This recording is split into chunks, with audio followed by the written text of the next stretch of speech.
Agenda penting Kementerian Sosial terkait penerima bantuan sosial program Keluarga Harapan (PKH) dan bansos lainnya seperti BPNT dan PBI berlaku mulai hari ini.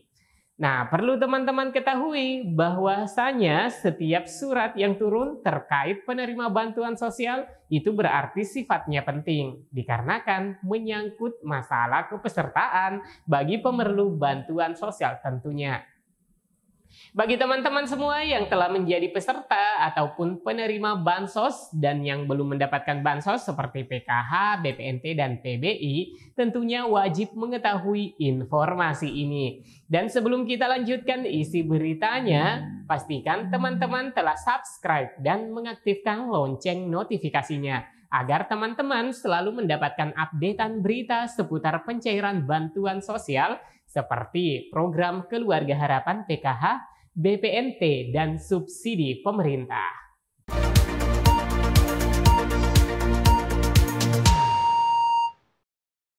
Assalamualaikum warahmatullahi wabarakatuh. Apa kabar sobat pemirsa YouTube?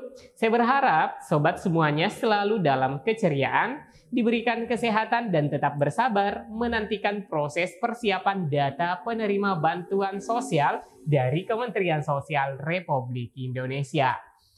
Sobat YouTube, ada yang perlu saya sampaikan terkait dengan agenda dari Kementerian Sosial yang mulai diberlakukan dari tanggal ditandatanganinya surat instruksi dari Sekretaris Jenderal Kementerian. Nah, Sobat YouTube, mungkin penasaran agenda dari Kementerian Sosial ini. Dan perlu kami sampaikan bahwa agenda dari Kementerian Sosial ini merupakan acuan data penerima bantuan sosial di Data Terpadu Kesejahteraan Sosial DTKS mulai dari bulan Januari 2023. Dan tentunya hal ini sangat menentukan apakah nantinya keluarga penerima manfaat atau KPM Bansos yang ada di DTKS dapat menerima bantuan atau dilanjutkan kepesertaannya untuk periode pencairan PKH tahap 1.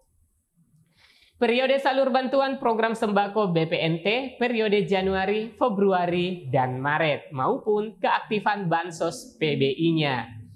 Informasi ini kami coba sampaikan kepada teman-teman semua karena saya merasa bahwa hal ini sangatlah penting untuk diketahui oleh keluarga penerima manfaat bantuan sosial ataupun kepada teman-teman agar nantinya tidak kaget ketika bantuannya seperti bantuan PKH-nya tidak cair lagi, bantuan BPNT-nya saldonya kosong, bahkan bantuan Kartu Indonesia Sehat gratisnya atau Bansos PBI-nya tidak aktif lagi. Nah, teman-teman perlu mengetahui informasi ini bahwa pada hari ini kami mendapatkan surat terkait perihal pemberitahuan proses usulan verifikasi kelayakan dan pemutahiran data. Tanggal surat 9 Januari 2023 bernomor 73-10-DI.02-1-2023 yang ditujukan kepada seluruh kepala dinas sosial kabupaten kota seluruh Indonesia. Adapun isi suratnya bahwa dalam rangka meningkatkan kualitas data pada DTKS, bersama ini kami sampaikan sebagai berikut. 1. Terhitung mulai periode Januari 2023, dalam proses pengusulan DTKS atau Bansos, pemerintah daerah, kabupaten, kota wajib mengunggah foto rumah calon keluarga penerima manfaat KPM yang dianggap layak sebagai penerima bantuan sosial pada menu usulan. Ya, saya ulangi ya teman-teman. Yang pertama, terhitung mulai periode Januari 2023 dalam proses pengusulan DTKS Bansos, pemerintah daerah, kabupaten, kota wajib mengunggah foto rumah calon KPM, keluarga penerima manfaat yang dianggap layak sebagai penerima bantuan sosial pada menu usulan. Selanjutnya teman-teman, poin kedua, data pada DTKS apabila telah dinyatakan tidak layak oleh pemerintah daerah, kabupaten, kota, baik itu disebabkan karena alasan sudah mampu, memiliki pekerjaan yang tidak diperbolehkan, tidak memiliki komponen maupun alasan lainnya, maka data tersebut akan dikeluarkan dari SK penetapan DTKS. Dengan demikian, data yang telah dinyatakan tidak layak tersebut tidak lagi termasuk dalam hitungan jumlah DTKS. Nah, teman-teman, saya perjelas ya, ini pada poin kedua menyangkut pekerjaan KPM, keluarga penerima manfaat yang tidak layak. Misalnya memiliki pekerjaan yang sudah dianggap mapan.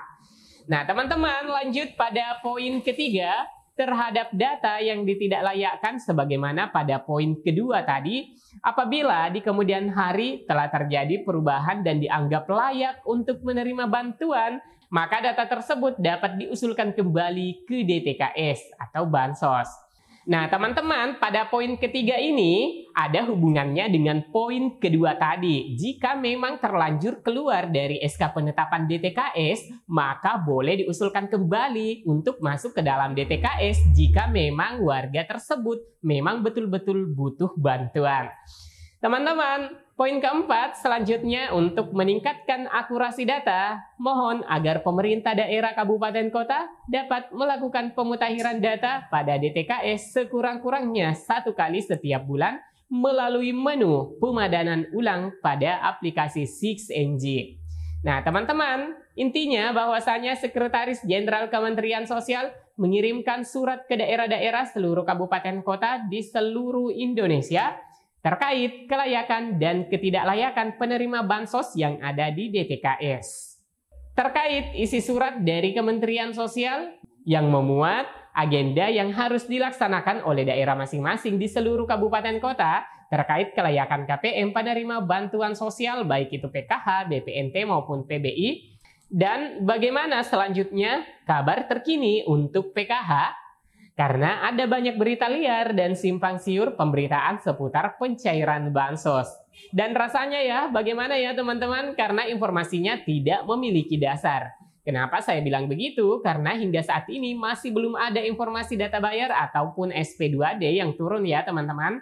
Dan diperkirakan bulan akhir Februari atau Maret baru ada pencairan. Itu dikarenakan hingga akhir Februari ini masih menunggu pengesahan dari pemerintah daerah, dalam hal ini Bupati dan Wali Kota seluruh Indonesia terkait update data verifikasi ketidaklayakan pada aplikasi 6NG. Nah, untuk verifikasi ketidaklayakan ini adalah acuan penerima bantuan sosial di bulan berikutnya atau tahap berikutnya. Apakah masih menerima bansos atau dihentikan bansosnya? Nah, mungkin teman-teman bertanya, seperti apa data ketidaklayakan itu yang dimutakhirkan oleh setiap daerah? Kok sampai segitunya updatean per bulannya? Jadi teman-teman, untuk database kemiskinan itu sangatlah dinamis atau berubah-ubah, sehingga perlu selalu diupdate. Jadi ketika ada perubahan status kesejahteraan penerima manfaat yang ada di DTKS, misalnya sudah sejahtera dan tidak layak lagi untuk menerima bantuan sosial, maka akan ditidaklayakkan. Dan hal lainnya jika keluarga penerima manfaat atau KPM meninggal dunia, tentunya harus diupdate karena jangan sampai ada yang komplain lagi bahwa sudah meninggal tapi kok ya masih ada bantuan sosialnya yang masuk. Itu dikarenakan yang memiliki wewenang untuk mengupdate data DTKS tidak maksimal melakukan verifikasi ketidaklayakan. Padahal ketika ada perubahan dalam keluarga penerima manfaat atau KPM misalnya, ada yang meninggal dunia, tentunya harus segera ditidaklayakkan agar bantuan sosialnya yang bersangkutan tidak masuk rekening lagi. Begitupun juga ketika ada kelahiran ataupun warga yang pindah wilayah. Semuanya harus direkam atau dilakukan pemutakhiran pada aplikasi 6NG. Nah, teman-teman, siapa yang mengupdate data warga yang ada di DTKS? Jadi, yang mengupdate data adalah operator 6NG yang ditugaskan di setiap desa teman-teman. Jadi, teman-teman juga harus berpartisipasi aktif memberitahukan operator ketika ada anggota keluarganya yang lahir ataupun ada yang meninggal dunia. Semuanya harus terdata. Dan tentunya teman-teman harus melaporkannya semua. Selain itu juga ketika ada penambahan ataupun pengurangan dalam keluarganya. Karena adanya kelahiran, adanya kematian, ataupun ada anggota keluarga yang sudah pecah kartu keluarga. Karena perkawinan, baik itu cerai hidup, cerai mati, ataupun anggota keluarga teman-teman yang sudah menikah. maka harus dilakukan update data kartu keluarga yang baru. Nah, teman-teman, update kartu keluarga yang baru tersebut dan tentunya sudah dengan kartu keluarga baru itu diperlihatkan ke operator 6NG yang ada di desa kelurahan masing-masing sekiranya ada data yang harus diperbaharui pada data DTKS melalui operator 6NG desa maupun kelurahan. Baik teman-teman, Sobat YouTube dimanapun Anda berada, demikian penjelasan agenda Kementerian Sosial yang terkait pemutakhiran data penerima bantuan sosial, baik itu pengusulan, verifikasi kelayakan, dan pemutakhiran data yang ada pada data terpadu kesejahteraan sosial DTKS. Jika teman-teman ada pertanyaan maupun komentar yang relevan dengan topik video ini, langsung diketikkan saja di bawah kolom video ini. Like untuk menanggapi, dan jika informasi ini bermanfaat, mohon dibagikan ke media sosial maupun grup teman-teman, agar informasi ini membantu teman-teman lainnya. Saya Amran dan seluruh kerabat Info Bansos undur diri. Wassalamualaikum warahmatullahi wabarakatuh.